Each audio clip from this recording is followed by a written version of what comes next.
पंजाब, सिंध, गुजरात, मराठा, द्राविड़, उत्कल, बंगा, ये भारत के राष्ट्रगान जन गण मन के पहले दो पंक्तियों में शामिल है, जो भारत के विभिन्न राज्यों और समुदायों का प्रतिनिधित्व करते हैं। और इसी में शामिल है वो सिंध, जो अब पाकिस्तान का हिस्सा है। आज सिंध की बात करना इसीलिए जरूरी है क्योंकि पाकिस्तान में आज़ादी का झंडा लिए बलूचियों की जो तस्वीर है वो पाकिस्तान का पहले से ही सिरदर्द बनी हुई थी।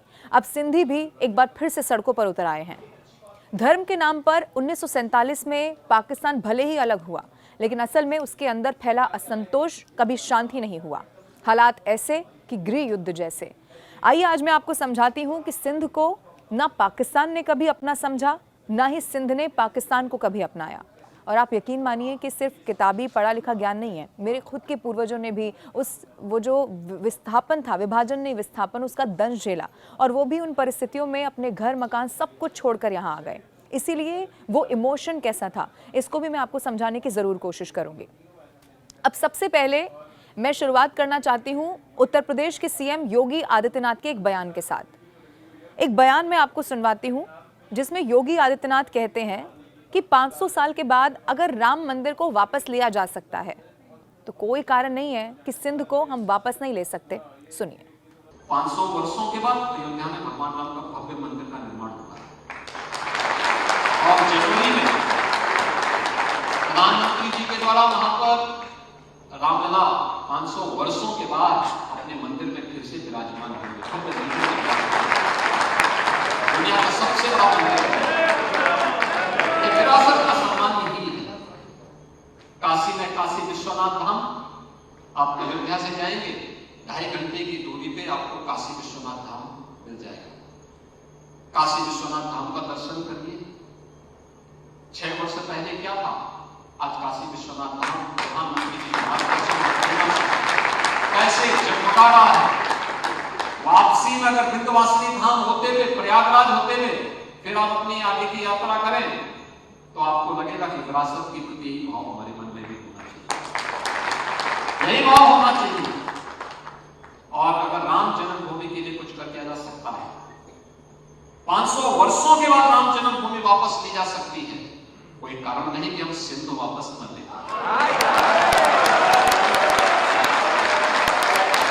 अब अगर शुरू से शुरू करने की कोशिश करूं, यानी कि शुरू से मैं आपको ये बात समझाऊं, तो 1947 में आपको जाना होगा, जब भारत पाकिस्तान का बंटवारा उस वक्त हो रहा था। अब इसी में एक बसा बसाया समुदाय, यानी कि सिंधी समुदाय, जिसकी अपनी भाषा, अपना कल्चर, लेकिन धर्म के आधार पर सिंधी हिंदुओं के साथ बर्बरता हुई। उनके पास उस वक्त सिर्फ और सिर्फ 2 विकल्प थे। या तो उस वक्त वो इस्लाम को कबूल कर लेते, या फिर अपनी इस ज़मीन को, सिंध को, अपने घर को, सब कुछ छोड़कर यहाँ से भारत उनको जाना होता। अब उन्होंने पहला विकल्प चुना। अपने आत्मसम्मान के लिए जो ज़्यादातर सिंधी थे और ख़ास तौर पर हिंदू जो थे वो भारत आ गए, यानी कि भारत का वो हिस्सा बन गए। और मैं फिर आपको बता दूं कि यहाँ विभाजन नहीं, यहाँ विस्थापन हुआ, क्योंकि विभाजन का मतलब होता है कि कोई हिस्सा उनके पास रहा हो, बंटवारा जब हुआ, और कोई हिस्सा यहाँ हमारे हिंदुस्तान के पास। लेकिन इसका विस्थापन हुआ, यानी कि पूरा का पूरा ये जो सिंध प्रांत है वो पाकिस्तान के कब्जे में चला गया। अब 2 लाख वर्ग किलोमीटर में फैला ये थार रेगिस्तान भी इसी की भेंट चढ़ा। और ये बंटवारा महज रेगिस्तान की धूल भर का नहीं था। इस बंटवारे के बाद हुए पलायन से पूरे सिंध की खुशहाली, तरक्की, हिंसा और गरीबी में तब्दील हो गई। ये भावनाओं का भी विस्थापन था। अब मिडिल क्लास हिंदू सिंध को छोड़कर चले गए, यानी कि भारत आ गए।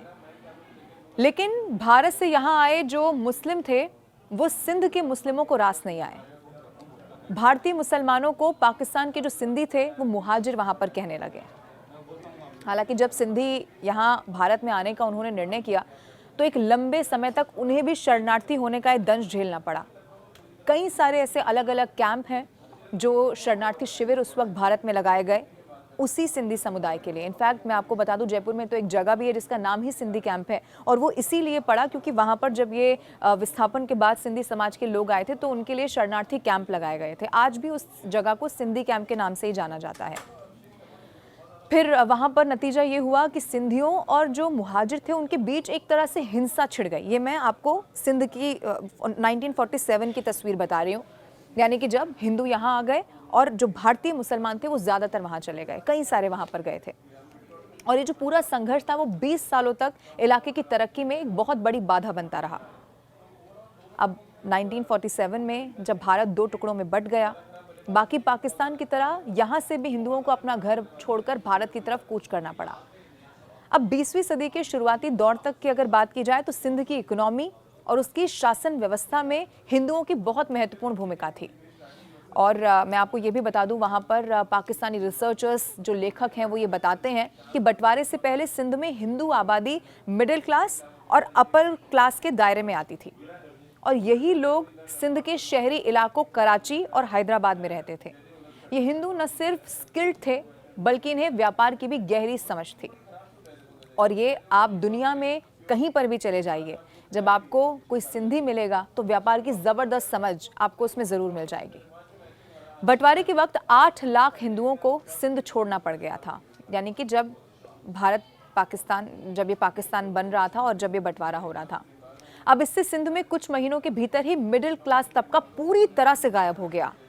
पीछे सिर्फ दलित हिंदू वहां बच गए, और यही बड़ी वजह थी कि वहां की अर्थव्यवस्था को बहुत गहरा झटका लग गया। भारत से पलायन कर सिंध में जो लोग आए उनमें वो स्किल नहीं थी। पाकिस्तान के अखबार खुद ये बताते हैं कि भारत का सिंधी समुदाय आज भी खुशहाल है, उनके बड़े बिजनेस हैं। लेकिन इसके ठीक उलट पाकिस्तान के सिंधी अगर आप देखेंगे तो वो गुर्बत में हैं, वो गरीब हैं। भारत के सिंधी जब यहाँ आए तो यहाँ की भाषा तक भी वो नहीं जानते थे, क्योंकि उनकी अपनी भाषा होती है, सिंधी भाषा, जो आज भी यहाँ के सिंधी बोलते हैं और वहाँ के भी। लेकिन आप सोचिए, भाषा न जानने के बावजूद अपनी मेहनत के बल पर आज हिंदुस्तान में आप छोटे से लेकर बड़े बिजनेस में सिंधियों की बड़ी भागीदारी देख लेंगे। और वहाँ पाकिस्तान में उनके साथ भेदभाव किया जाता है। सिंधियों का मानना है कि कई सारी ऐसी परियोजनाएं भी हैं जो पंजाब के साथ तुलनात्मक, खासतौर पर पानी को लेकर, जो तुलनात्मक रूप से बिल्कुल अलग करती है। भेदभाव जैसा व्यवहार उनके साथ होता है, उनके जल संसाधनों से वो वंचित ये योजनाएं उन्हें करती हैं। सड़कों पर वो बार बार उतरते हैं और मांग करते हैं अलग सिंधु देश की। और इसीलिए फिर मुझे योगी आदित्यनाथ का बयान याद आता है कि जब 500 साल के बाद राम मंदिर लिया जा सकता है तो कोई बड़ी बात नहीं है कि हम सिंध को वापस ले लें।